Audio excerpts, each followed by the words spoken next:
Dandavats, dear devotees, thank you for joining us today. We are happy that we restarted our Saturday Zooms, and today Sripad Devashish Prabhu is with us. All of you know him, so we will try to ask some sincere question, to share something, and to listen what Devashish Prabhu will share with us. Don't be shy.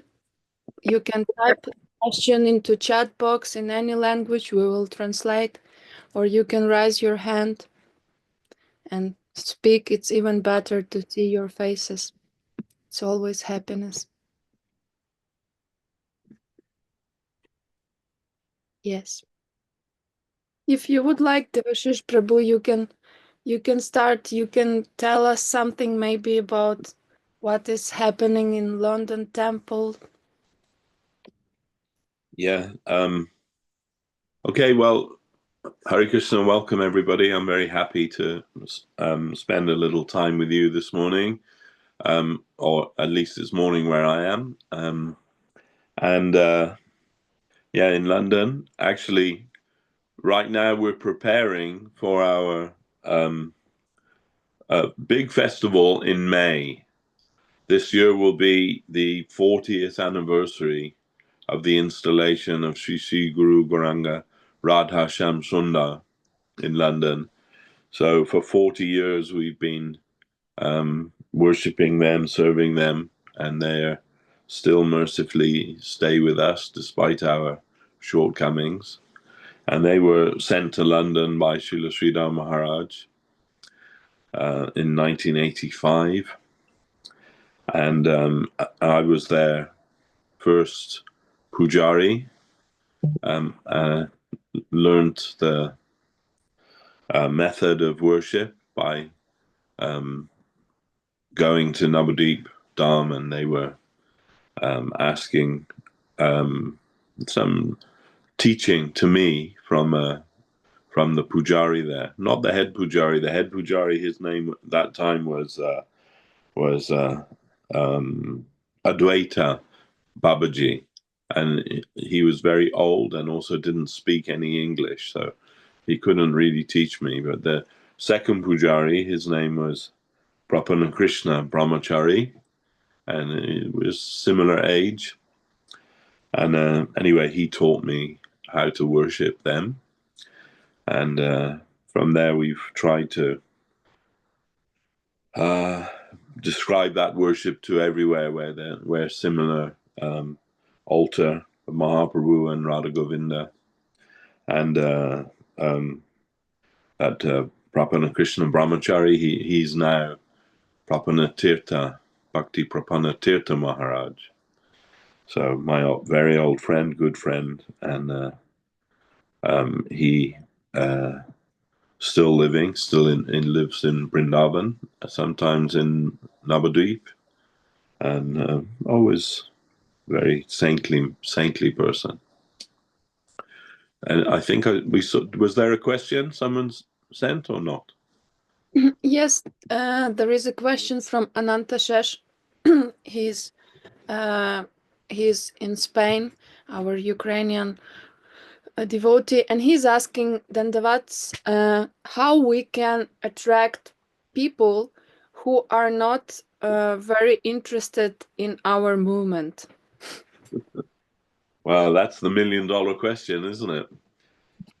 Always, that's the problem, recruiting new people. But actually, it means you have to have some spirit yourself.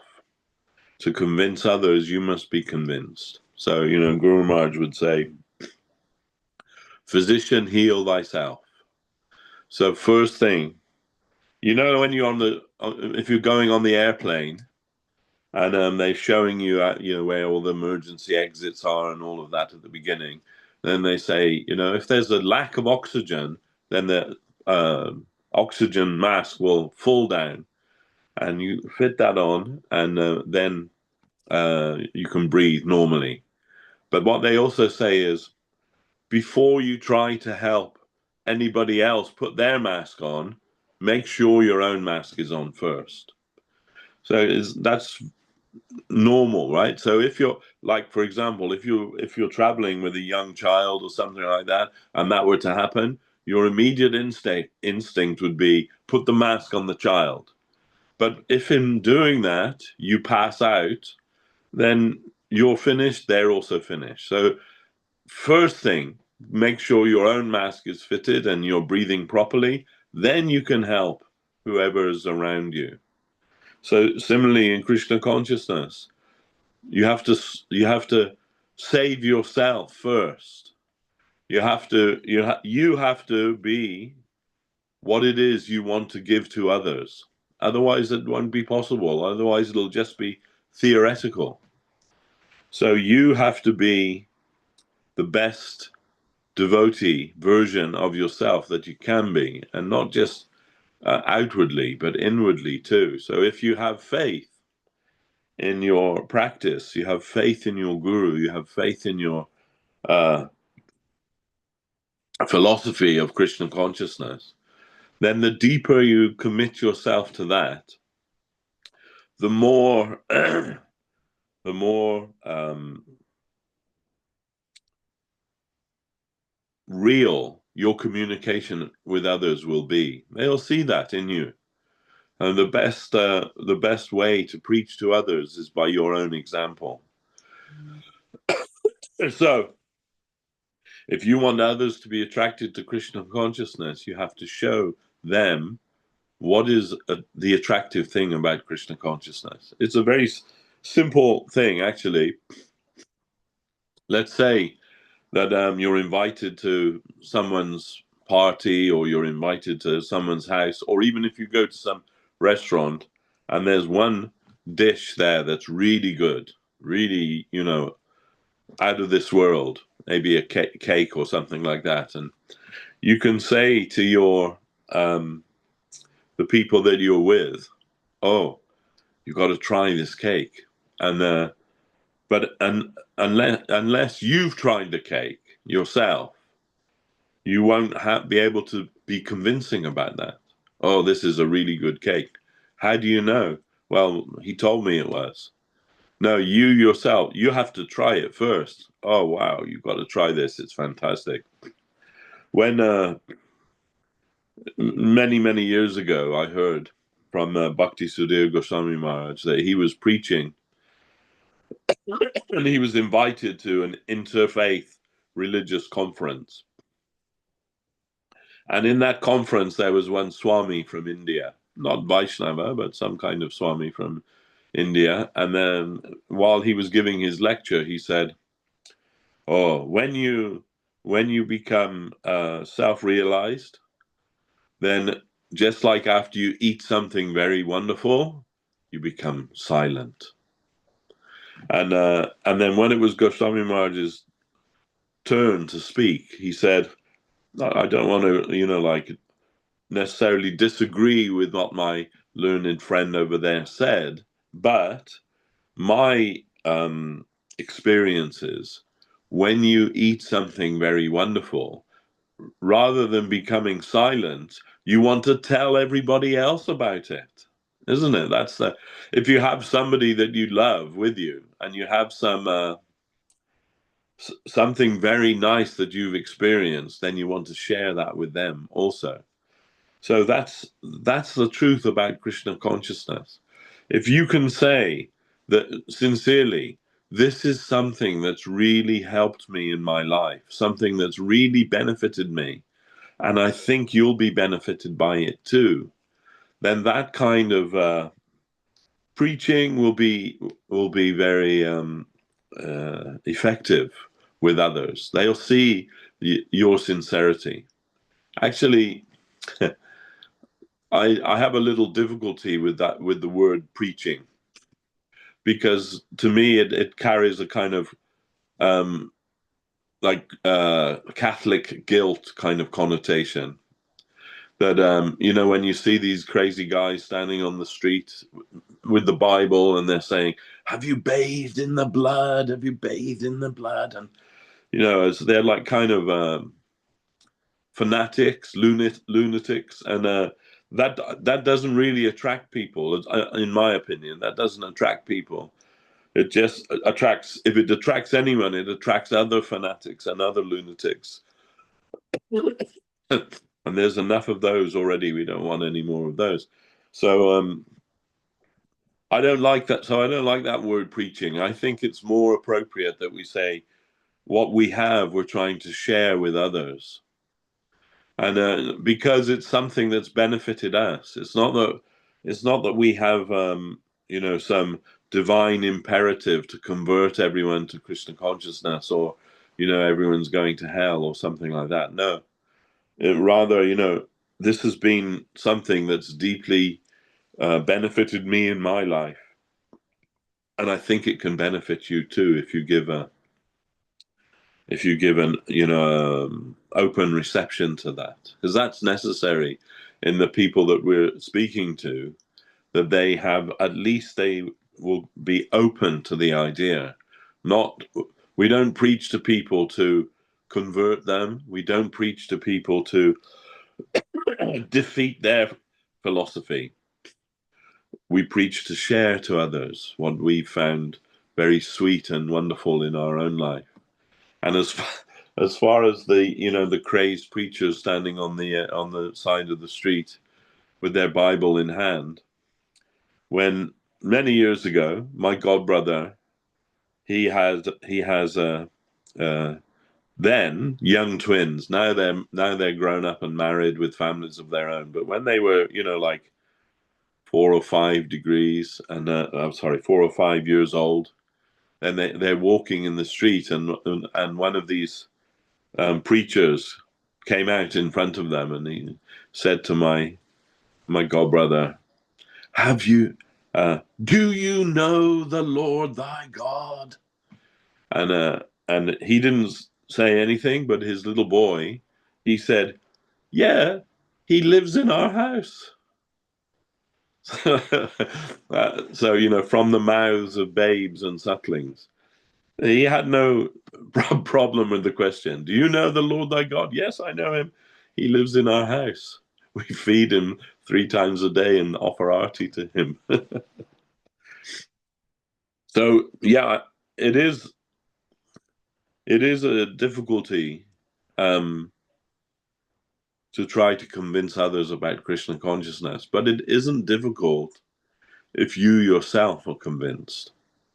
If you yourself are convinced and feel that there's nothing better than this, then naturally you're going to want to share that with others. It's helped you, it's improved your life, it's all of these things. And if that's deeply true within you, then whoever you meet, they're going to be touched by that. Not even about necessarily what you say to them, but who you are. Because ultimately, people don't judge us on what we say, they judge us on what we do. And I say, it's not as important to be right as it is important to be kind. And if in our preaching we're kind to others, merciful to others, if we can convey what has been kind and merciful to us in our life, then people will be touched by that. Maybe they won't understand immediately what is Krishna consciousness, but at least they'll come away thinking, that was a really nice fellow, a really nice guy, a really nice woman. They really tried to help me. I felt that there was some real compassion in their nature, in their approach. Maybe I'd like to get to know that person better. And in knowing someone, a devotee of Krishna, cannot but be affected by that to one degree or another. So this would be my advice: is to when you meet new people, try to be the best version of yourself that you can. And when they see, oh, these devotees of Krishna, they're so nice, they're so kind, they're so helpful, and sincere, then that's much better than them coming away going, gosh, that man was a right fanatic, wasn't he? You know, thumping his book and telling us we were all going to hell. Most people don't respond very well to that, I feel. So, you know, then, and also, of course, in Krishna consciousness, we don't believe that anyone's going to hell for eternity. You know, that's just something, a device that other religions use to scare people into worshiping God. You know, they say, Christian people, they often say, he was a God-fearing man. And that, like, that's a certificate for that person. Oh, yes, he was a good man, a God-fearing man. And that's okay. But fear of God, that may be the religion for the masses, to be afraid that I won't do anything wrong in case God will punish me. But fear of God is not the religion of the saints. The religion of the saints is love of God. And love of God is much deeper and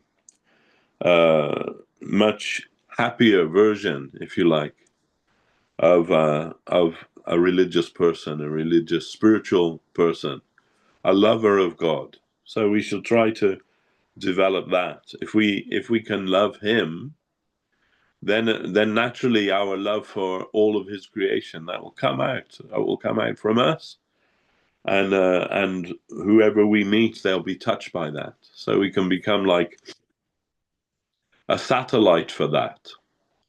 That's what we want to do. If we are preachers of Krishna consciousness, we want to be a satellite of what we ourselves have received, and I think that will be the best way for us to approach new people. So I think you know that's my answer to that question. Thank you. And thank you for the question, Anantashesh Prabhu. Who else want to ask question, please? Don't be shy. You can even unmute yourself and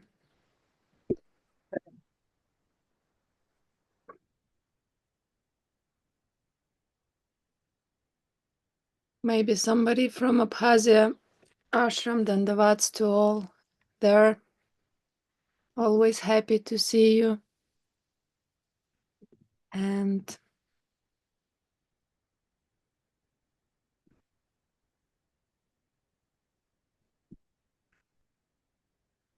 As I was saying before, this year will be our 40th anniversary festival in London for the installation of Guru Gauranga Radha Shyam Sundar. And that installation day is on the Shinga Chaturdashi, which by my calculation this year falls on May the 11th. So our festival will be from May the 10th, 11th, and 12th, three-day festival.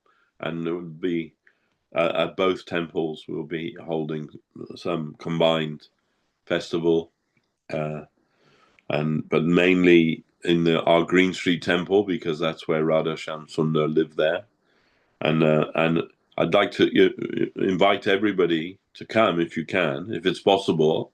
You can please come. And you know, I know things are difficult in the world at the moment for moving around, but if you can come to London, you'll be very welcome. But please do let me know if you intend to come, because already many devotees are coming from around the world, and we have to try and find places to accommodate everybody. And so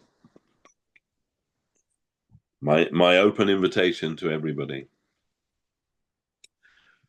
Weekend of May the 10th, 11th, and 12th. 10th is Saturday, 11th and 12th.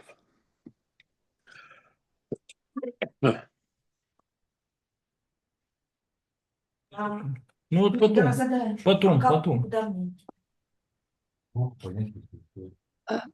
yes, Abkhazia Sukhum, we hear you. If you want to ask something. Lakshmi. Chanda. Девидаси.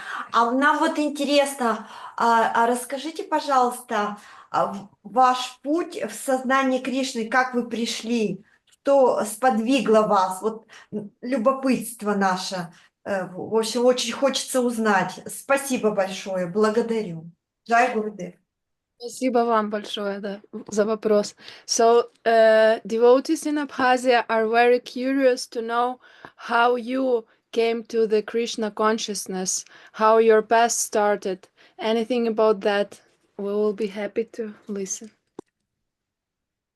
Yeah, okay. So,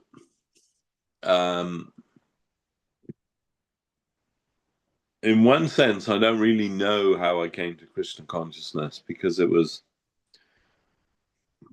causeless mercy that brought me. But it for me, it started about when I was about 14 years old. And at that time, I was very disillusioned with Christianity. The priest where I was brought up as a Christian, and we would go to the church every Sunday, and I asked our priest, why is there suffering in the world? You know, what if God loves everyone? Why is it that some people are born in luxury and some people are born, they don't even have a bowl of rice to eat from one week to another? And that seems unfair if God loves all of his creation equally. Can you explain? And the priest told me, it's a mystery. It's one of life's mysteries. And I thought, okay, it's a mystery, but that doesn't really satisfy me. So that I became disillusioned with Christianity as it was being taught. And but I still felt inside me there must be something more in spiritual life, and something more than just the mundane to and fro of this material world. So then I became deeply interested in Buddhism, and then to stop this being a very long story, I also became a little disillusioned with Buddhism because I had a kind of stark realization that it meant destruction of who you are. Basically, nirvana in the Buddhist idea means to dissolve your mental system, which they consider is who you are. So they don't accept the soul. They think you're just the conglomerate of all your thoughts and so on. So in the subtle self within you is which carries you from body to body and so on. So if you can dissolve that, then you attain nirvana. But my realization was that nirvana means that you become nothing. So I didn't really fancy that in the long run. But anyway, so I'm going and I'm searching, and at that time, one of my teachers at school, she understood that I was, interested in spiritual things, and she gave me 3 books. One was called Zen Bones, Zen Flesh by Alan Watts. It was about Zen, obviously, and another one was called Be Here Now. It was by a man called Richard Alpert, and he, along with Timothy Leary, had discovered LSD at Berkeley University in California, and he went to India and followed a spiritual path and he became known as Ramdas, Baba Ramdas. So he wrote this book, Be Here Now, or the subtitle was A Cookbook for a Spiritual Life or something like that. And I liked that book very much. And then there was a third book that she gave me, which was Sri Ishopanishad by A.C. Bhaktivedanta Swami. So I had these books. At the same time, my school friend, and who lived very close to me, nearby to me. His mother suddenly died. She was misdiagnosed as having some minor ailment, and it turned out that she had cancer, and a very aggressive type of cancer, and she died very quickly. So my friend, he was very much distraught by that. So we all, our group of friends, we came together. What can we do to help him? So being young boys, 14, 15 years old, we had a like a kind of a guru. It was like this hippie man who lived down by the river in a caravan, and everyone knew him as Bamboo because he used to play a bamboo flute, and we would go to see him to buy marijuana from him, and we would buy marijuana and for to use recreationally, if you like, and he had his wife. She used to sometimes she'd make like hash brownies for us, and they had three children, and the children were called Om, Shanti, and Babalupi. That were the names of the three children. So anyway, we kind of considered him like a spiritual person, as well as being our drug dealer. He was a spiritual kind of guy, and so we all together we thought, let's take our friend to see him. He'll be able to help. So then we went to him, and after we smoked a little bit, and we were all feeling okay. But Ian, my friend, whose mother had died, he was kind of inconsolable. So then Bamboo, he goes to the cupboard in his caravan, and he opens this cupboard, and inside he brings out this big book, which is like he's wrapped up in silk cloth. And he opens the book. And he begins reading from there. For the soul there is never birth nor death, nor having once been does he ever cease to be. He's unborn, he's eternal, he's not slain when the body is slain. And of course, it was Srila Prabhupada, A.C. Bhaktivedanta's Bhagavad Gita as it is, and a big hardback version of that. And after reading, he's reading these things, and we're just thinking, wow, this is amazing. And then he wrapped it up again in the silk, and he gave it to my friend. This is for you. So after that, my friend Ian, he was like very much excited about Krishna and Krishna consciousness and the Gita and everything. And he went to visit the devotees at Bhaktivedanta Manor, and I remember him coming back with smelling of strawberry incense, because they had a spiritual sky incense factory there at Bhaktivedanta Manor at that time in one of the garages, and they'd given him the kind of service to do while he was there. Came back and he's smelling of strawberry incense, and he had all these books, and he's giving us all these books, and so I was a little bit skeptical, but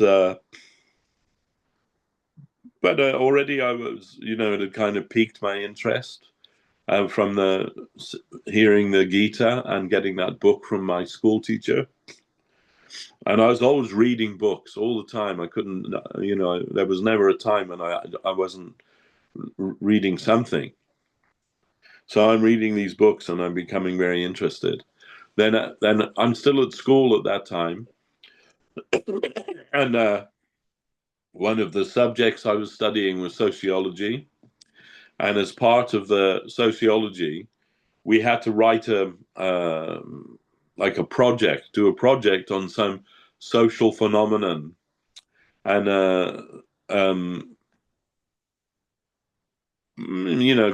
people would do things like the rise of communism in the West, or it would be, I don't know, various different things. But I chose the Hare Krishna movement to be my sociology project. So I bought lots of books about Hinduism from the library and so on, And they were full of all kinds of wrong ideas, but I didn't know, what was right or what was wrong. But anyway, at the climax of the project, when we were meant to make the presentation, that was to be just after our Easter holiday. So during the Easter holiday, myself and one of my friends, we decided to go to the Hare Krishna temple in Watford, Bhaktivedanta Manor, and stay there for the weekend. And so we hitchhiked down from Hereford to Watford, where the temple was. This is long. It took us a whole day to get there, and we were welcomed there by the devotees. They were very welcoming, very happy to see us, and we were very happy to be there. And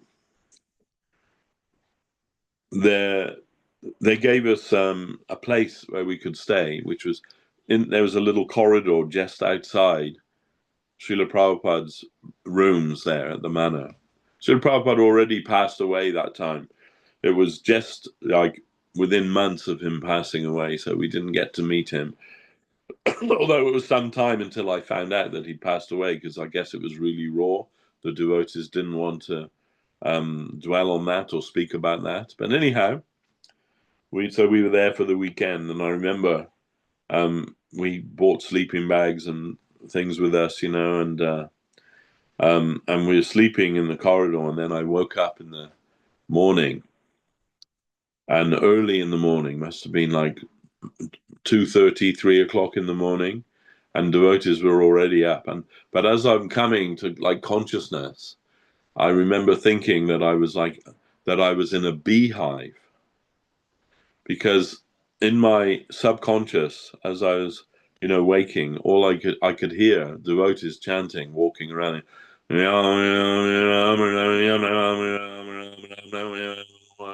And in my dream, they were bees in a beehive, and then I woke up and I realized where I was, and okay, then, and we stayed there for the weekend. And I remember, actually, the truth is, I didn't like the food.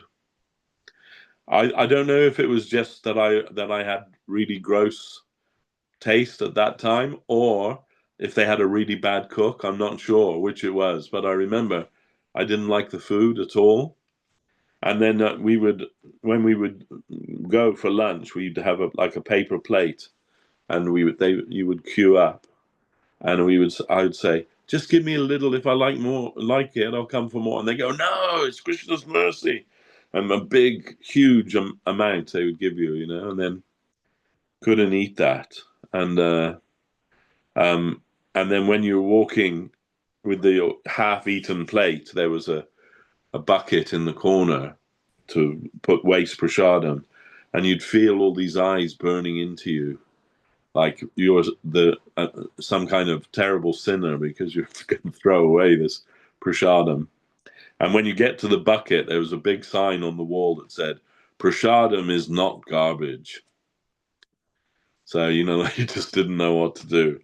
Anyhow, my impression was that after the few days there, my impression was these are lovely people, but they're all insane. I thought they're all mad. They're completely mad. As lovely as they may be. And I can tell, many things that the devotees said to me when I was there. And of course, many of the devotees there, they'd only been there 5 minutes, but because they got a shaved head and wearing the dress and everything, you think they must know what they're talking about. So you'd ask them questions, and some of the answers were just like insane, crazy. They were lovely, insane people. That was my impression. And they were also trying to get my friend and I to stay there, not to go home. And but we were just school children, right? We were just 14 years old. And my one devotee said, so why don't you stay here with us? And we said, well, our school starts on Monday. We have to be back for school. And, and he says, that devotee says, all your teachers are demons, right? I said, what? And I said, yeah, but our family, they're waiting for your family. They're also demons. And I was thinking, like, what's he saying? He doesn't even know my family. And when, at least in those days, when somebody said to me a demon, I'm thinking like, a devil with a pitchfork and a curly tail and fangs, and that was a demon in my mind. And I was just thinking, wow, this guy's absolutely out there. So we kind of excused ourselves. In fact, we left early. And we thought we could walk from the temple to the city and get the train from there, but it was a much longer walk than we'd anticipated. So halfway through, this was like our escape in the middle of the night, and halfway there, we had to turn back. And when we came back, the temple was all locked up and everyone had gone to bed. So at Bhaktivedanta Manor, they had a big lake. It's still there.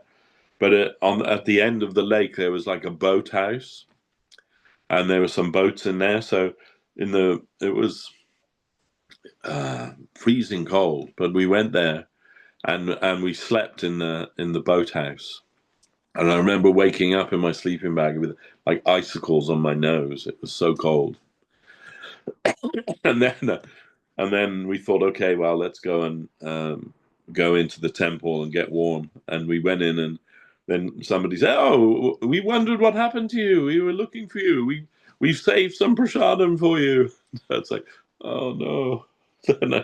So then we took the prasadam, and we were going back that day, so they gave us a lift to the train station, and they loaded us up with lots of books. They gave us all these books. And they also gave us these chanting beads and wooden chanting beads. They weren't Tulsi, but they were, like made from wooden chanting beads, and many things we took, back, incense, and we came back, and I was able to, complete my project, and I got a 100% mark on my project because no one had ever done that before, so they didn't have anything to compare it with. If I said, in there, yeah, that Krishna is the 8th avatar of Vishnu, they just have to say, they have to accept that because they don't know. Nothing to compare it with. So anyhow, so this was my first real encounter with the devotees there. But and like I said, I just thought they were lovely lunatics. That's what I thought. And but still, I had all these books now, and just gradually I started going through all of these books one by one of Srila Prabhupada, and it was what I read in the book started to convince me about this. And I had these wooden chanting beads also, and so I don't even remember making a decision or anything, starting anything, but I found I'm chanting every day on these beads.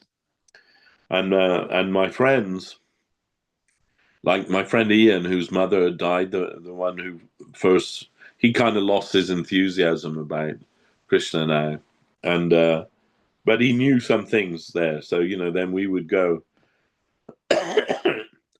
on the weekend. There was a disused railway line, and we used to cycle on the railway line down, and we'd go to a pub, and we'd drink there because we all could pass as 18.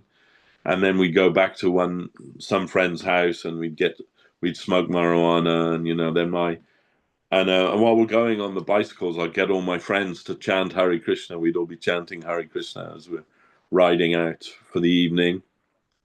But my friends used to say to me, you're not supposed to do this, right? If you're chanting, you're not supposed to like smoke dope and get drunk and all of these things. You're not supposed to do that. Isn't that like one of the offenses? Like sinning and chanting, isn't that one of the offenses? Like they would kind of tease me like this, and then I would take that very seriously, and so I would pray to Krishna. I had a picture of Krishna now in my bedroom, and I would pray to Krishna. So, okay, I'm not chanting to become absolved of my sins. Please, like whatever I've done, punish me as is fitting for that, but don't let me stop chanting your holy name. And I just more and more and more I started chanting, and more and more and more I started to visit the temple with a few of my friends now and again, and then this was that now I was like 16 or 17, and I was going to art college. I was studying graphic design at the local art college, and studying for a bachelor's degree there. And after the first term, I told my mother, "Oh, I'm going to I'm going to become a Hare Krishna and live in the temple." And my mother was like besides herself, didn't even know what any of that was or anything, then. My mother and father had split up some years ago, so it was just with my mum. And that's what I did. I went and I joined the temple, shaved my head, and became a Hare Krishna. And so yeah, then I was serving in ISKCON so this was like about 1978. So I was serving in ISKCON until 1982, when I was in India and I met Srila Sridhar Maharaj in India, and I asked him if he would accept me as his disciple, and I had to wait 1 year. After 1 year, I was given initiation by Srila Sridhar Maharaj. Although I had initiation previously in ISKCON also, but my guru in ISKCON, he fell away. He left Krishna consciousness. So then, after meeting Srila Sridhar Maharaj, and I had to wait 1 year, and then many of us from the UK, we got initiation from Srila Sridhar Maharaj, and the rest is history, as they say. That after that, I went every year to be with Srila Sridhar Maharaj from 1982 till 1988, when Guru Maharaj passed away. So for 6 years, I would spend some part of the year with living with Srila Sridhar Maharaj and learning from him. Sometimes it was just maybe a few weeks, and sometimes it was like 6 months. So there was a variety. But in those 6 years, every year I would spend time in Navadvip with Srila Sridhar Maharaj and hear from him, learn from him, and till his passing in 88. Then of course, then after that we met. Well, not even after that. During that time, I met Srila Govinda Maharaj, but at that time he was in white, and he was like the manager of the temple there at that time. And I knew him as a very wonderful devotee, but I didn't really know that he was going to be Srila Sridhar Maharaj's successor. We didn't even think about that. We didn't even think that one day would come when Sridhar Maharaj wouldn't be there anymore. But anyway, later it all became revealed, and I got to know Srila Govinda Maharaj by his grace. Although, I consider myself as his disciple, he always treated me like I was his godbrother, and which, of course, maybe technically I am, but that was like nothing more than like technically, really. He's far and way above me and more than me. So anyway, so yeah, that's how I came to Krishna consciousness. And really, I don't know how it is that after seeing those beautiful, crazy lunatics, that I decided to become one of them. I don't understand that to this day. It was just some kind of causeless grace. Krishna attracted me to him, and I couldn't resist. So there you are. In short, that's how I came to Krishna consciousness. Yeah, Gurudev, it's amazing. I'm very grateful to Abkhazia that they asked this.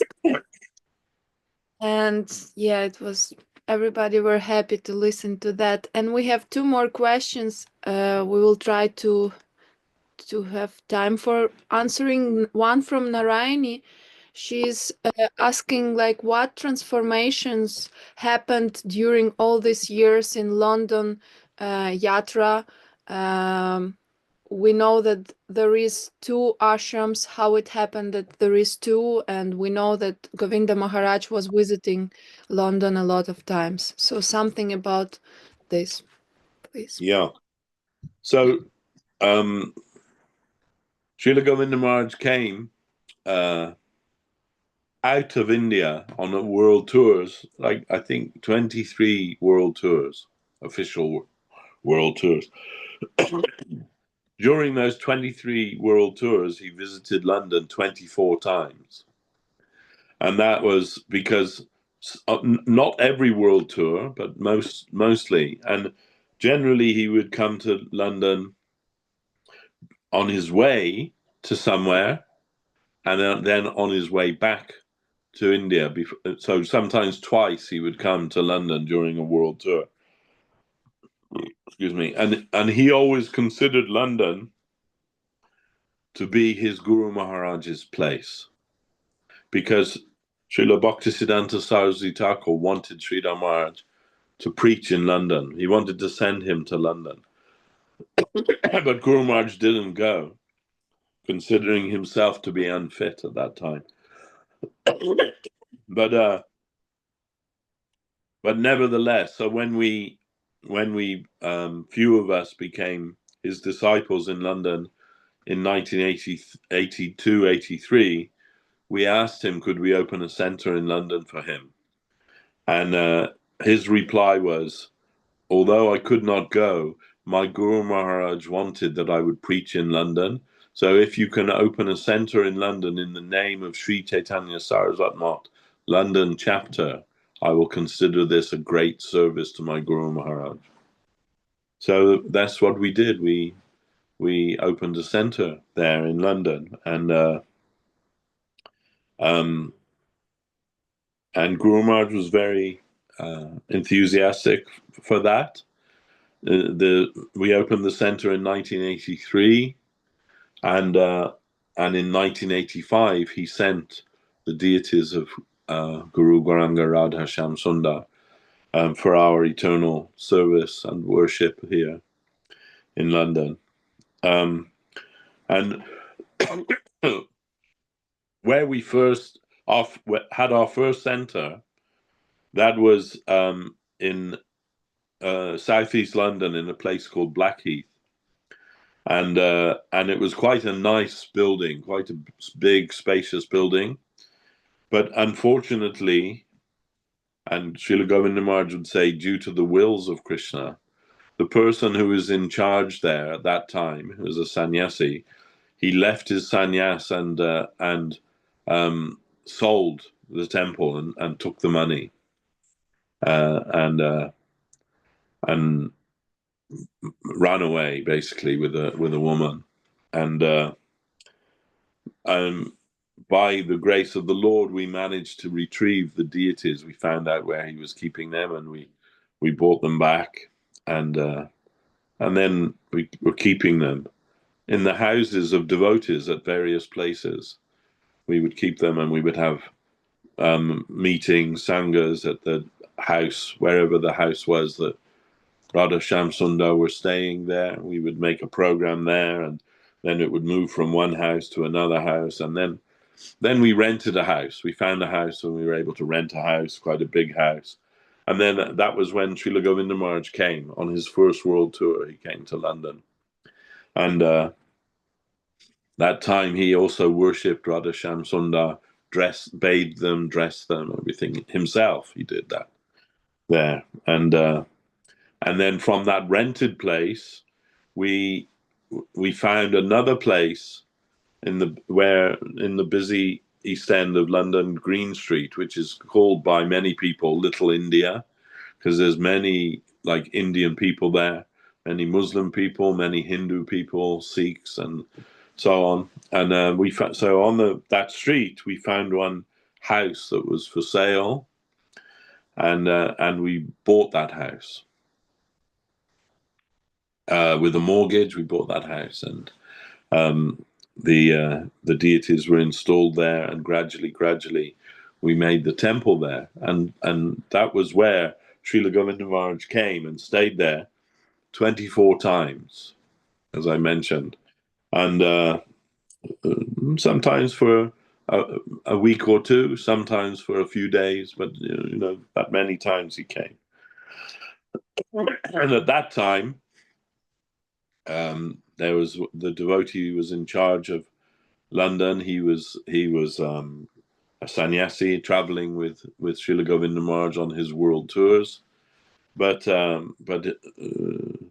he also left his sannyas and got married, and at that time, that was in the year 2000, and at that time Srila Govinda Maharaj came to London, and that was when he asked me to take charge in London. Before that, I was serving the temple there, and as best I could. I was married. I had one daughter then, and I was sitting with Gurudeva early in the morning after that sannyasi had left his service, and Gurudev asking me, who can be in charge in London then? Who will now take charge in London? And I'm giving some suggestions. Oh, such and such Prabhu, he used to manage Prabhupada's temple in America. He has much experience. No, he can't do that. And this person, no, you can't do that. And whoever I would suggest, Gurudev would say no and give some reason why they can't do it. And then it just started coming in my mind, oh, he wants me to say that I'll do it. And but he won't ask me. He won't ask me because, if the guru asks you to do something and you don't do that, then that's guru aparad, and that's a serious offense. So then Gurudev knows that, and he knows that we're all very kind of weak, and then he doesn't want to ask anybody to do anything in case they can't do that, and then are guilty of making guru aparad. So he won't ask me to do it, but I can understand that that's what he wants. So then I said, Maharaj, I can take charge here if you want. And then he said, yes, that's what I want. So okay, then that's when I became in charge in London. And the first thing I did was we paid off the mortgage there.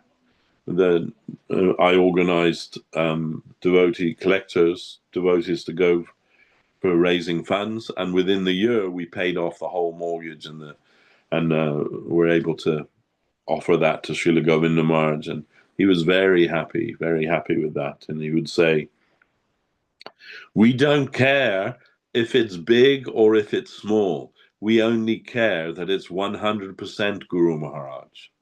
That's our only concern. So he was happy with that. But when he would come, so many devotees would come to see him.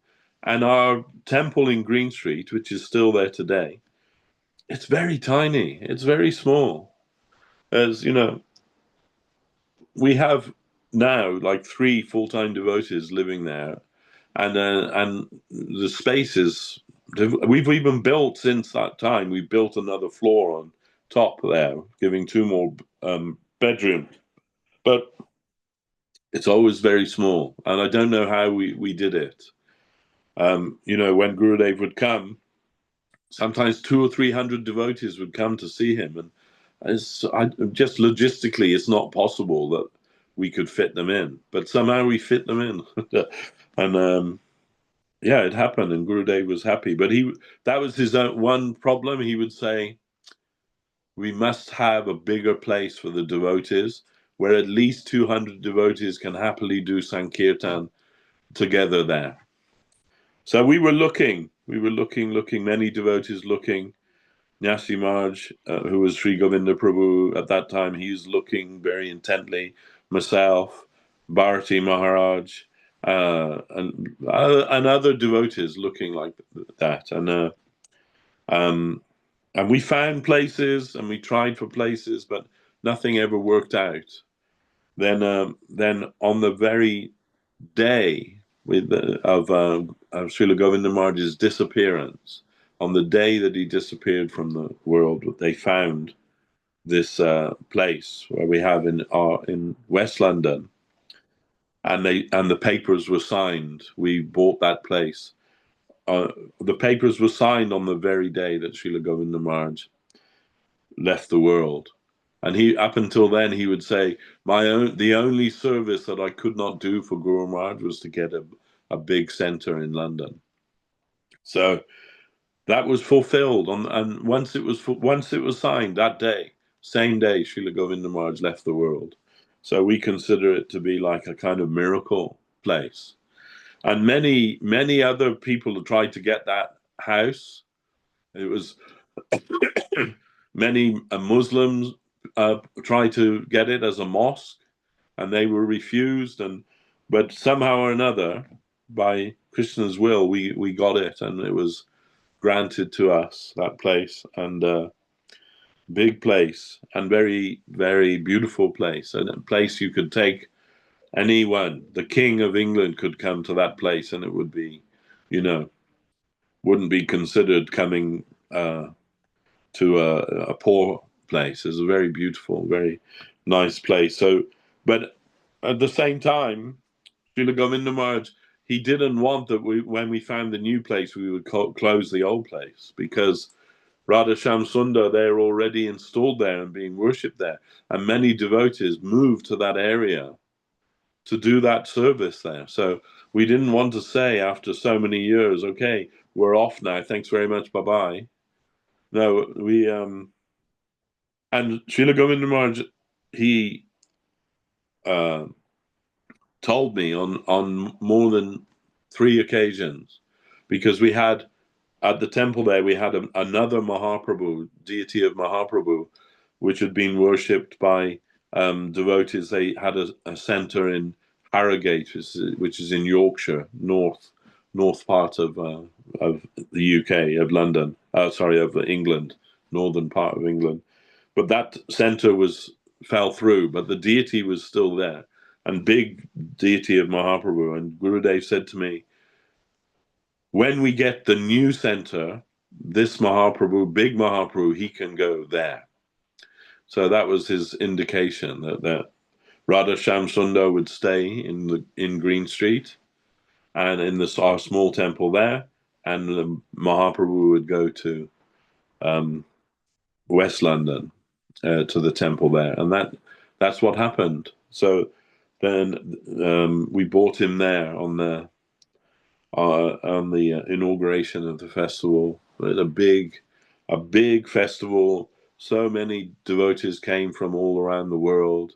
So many of our acharyas came there, and it was a really grand festival. And we have that festival. It's just before Janmashtami, so just near to Janmashtami every year we hold a similar festival, and that's how we got the 2 centers. And somehow or another, we're still going on and trying our best to fulfill the service and desire of Srila Gurudeva and Srila Guru Maharaj.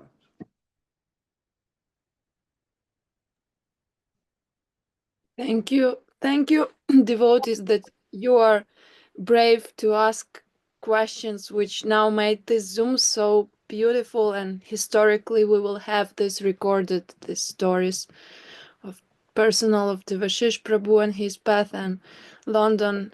And we have one more question, maybe quickly. I know we already have 1 hour of Zoom, but Indubala Didi is asking, Dandavats Devashish Prabhu and to all devotees, what can you suggest to say to someone who is interested in spiritual search, but he considers the books of Srila Guru Maharaj and Srila Govinda Maharaj too difficult to understand for him? Thank you. Okay. Yeah, I mean, it's true that especially the books of Srila Sridhar Maharaj, they're not really for beginners. They're for people who know something about Krishna consciousness already. And I would say, introduce them to the books of A.C. Bhaktivedanta Swami. His preaching is very suitable for new people. And as the only difficulty with that is that sometimes you end up preaching for ISKCON and they go and join ISKCON. But okay, that's not in our hands, actually. And we're not territorial. We're not trying to, compete with ISKCON or anything like that. We're happy they're preaching Krishna consciousness and people are getting enlightened with Krishna consciousness through their teaching. But many of the books of Srila Prabhupada are very good for beginners, especially The Science of Self-Realization. That's a really, very good book for a newcomer. But having said that, if people find it difficult to understand the higher teaching of Srila Sridhar Maharaj and Srila Govinda Maharaj, then encourage them to join a sangha or local sangha, to come to their local center and discuss with the devotees. Give them something to read. If they don't understand, they can ask questions. Our devotees can enlighten them about what it means, what those things mean.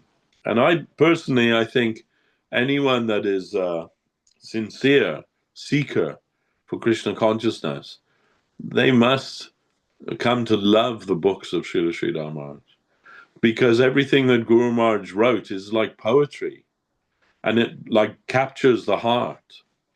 So, when I first came to Krishna consciousness, I didn't understand anything.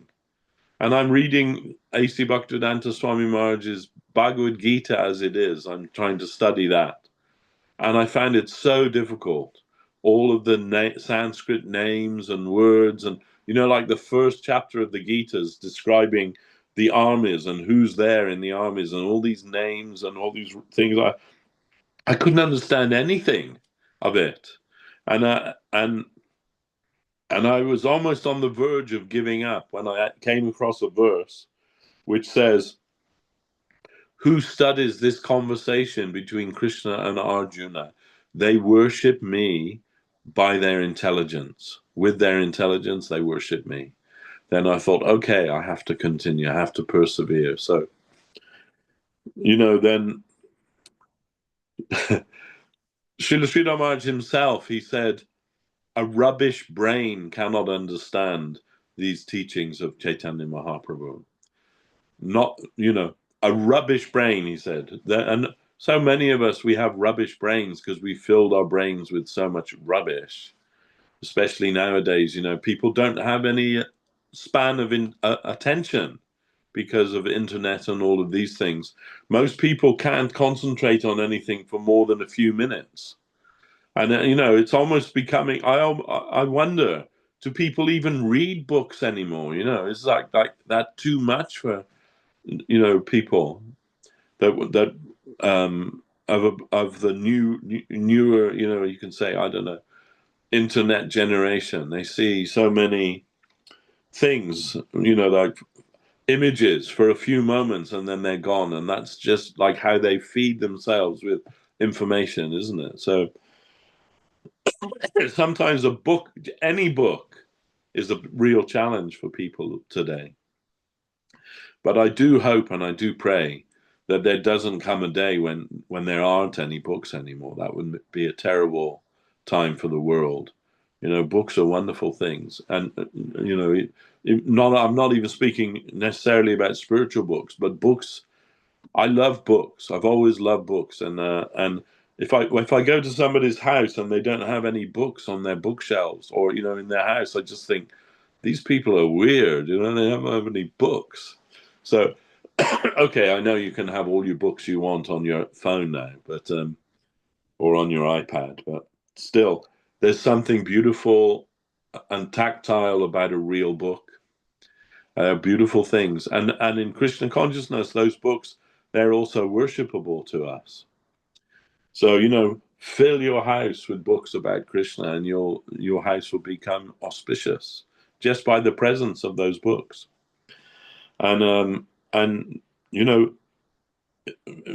maybe some people find Guru Maharaj and Srila Govinda Maharaj's books a little difficult because they do presuppose that you know something.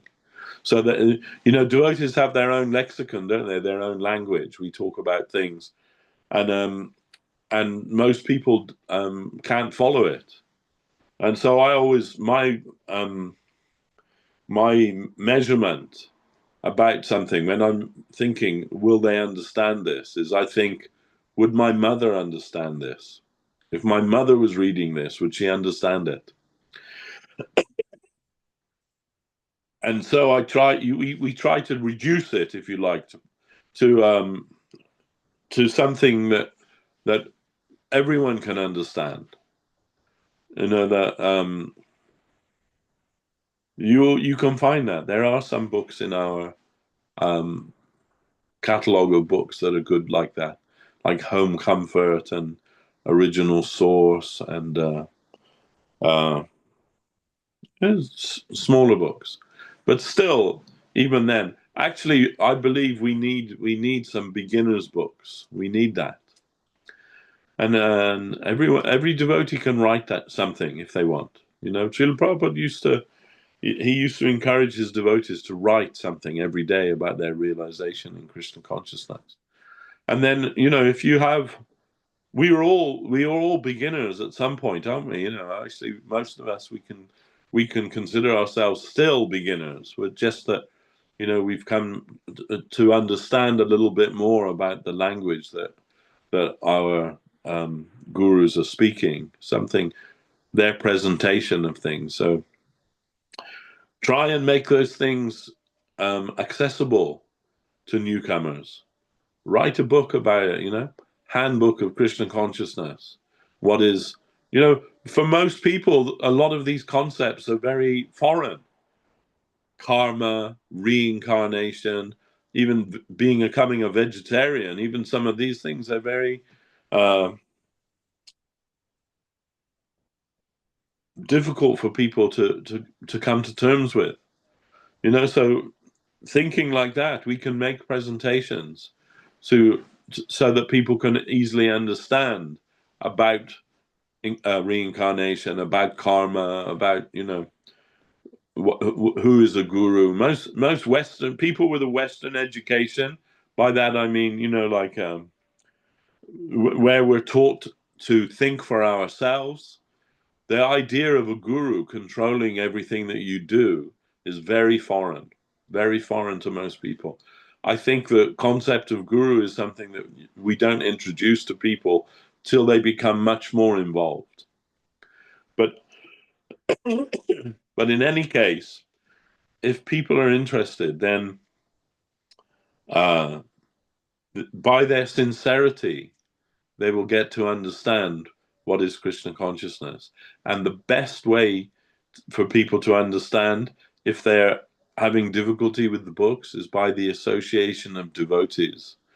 In fact, that's everything, really. The association of devotees. By the association of devotees, we will be able to understand. We will be able to, traverse those books. It's a good idea if a newcomer is studying some book, one of our books or one of Prabhupada's books, tell them, keep a notebook and write down any questions that come up. Write down the question. And the next time you meet the devotees, discuss those questions. There must be questions, then that's the difference between humans and animals, is that humans question. It's a good thing. We should always question everything. And because otherwise, how will our questions ever be resolved? There must be questions, and we must have faith that there are answers to those questions. So anyway, that's my advice. Someone finds it difficult to read Guru Maharaj or Govinda Maharaj, give them a book of Prabhupada. but keep them in your Sangha. Thank you. Thank you, everybody. Thank you, Indubala Didi. And yes, thank you for extra 12 minutes. Dandavati Tanuga Prabhu. And we're grateful to our translator, Yuvati Didi. And please come all this May to London and to see Yes, devotees. please come. We will Thank you. try. We Jai. will. Jai Srila Bhakti Sundar Govinda Dev Goswami Maharaj ki jai. Jai Srila Bhakti Rakak Sridhar Dev Goswami Maharaj ki jai. Jai Sri Chaitanya Saraswata Acharya Brinda ki jai. All the assembled devotees, all the world devotees ki jai. Harinam Sankirtan ki jai. Nitai Gaura Premanandi Hari Hari Bo. Jai Sripad Devashish Prabhu ki jai. Thank you. Thank you all. Dandavats pranam. Dhanavad.